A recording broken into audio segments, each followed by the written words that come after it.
দুই চিন্তাহীন, একদম কোনো টেনশন নাই, টেনশনহীন দুই ব্যক্তি। দেখেন, ব্যক্তি বললে ভুল হবে,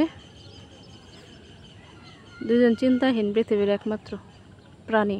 কি সুন্দর ঘুমাইতেছি, না কোনো চাকরির চিন্তা আছে, না খাওয়ার চিন্তা আছে, না বয়ফ্রেন্ডের চিন্তা আছে, না জামাইয়ের চিন্তা আছে, না হাজব্যান্ডের চিন্তা আছে, না স্ত্রীর চিন্তা আছে, ওয়াইফের চিন্তা আছে, না পরিবারের চিন্তা আছে, না কোনো ফ্রেন্ড সার্কেলের চিন্তা আছে।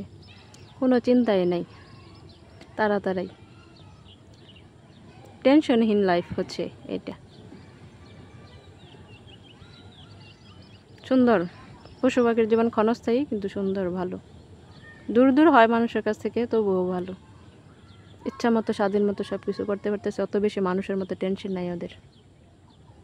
কি সুন্দর ঘুমাইতেছে একজন, আরেকজন ভাবতেছে আমি কি বলতেছি। যত টেনশন চিন্তা হইতেছে মানুষের, প্রকৃতি দেখতেছে আমার মতো। তারা দুইজন, আমি একা। আমরা তিনজন প্রকৃতি দেখি, সুন্দর।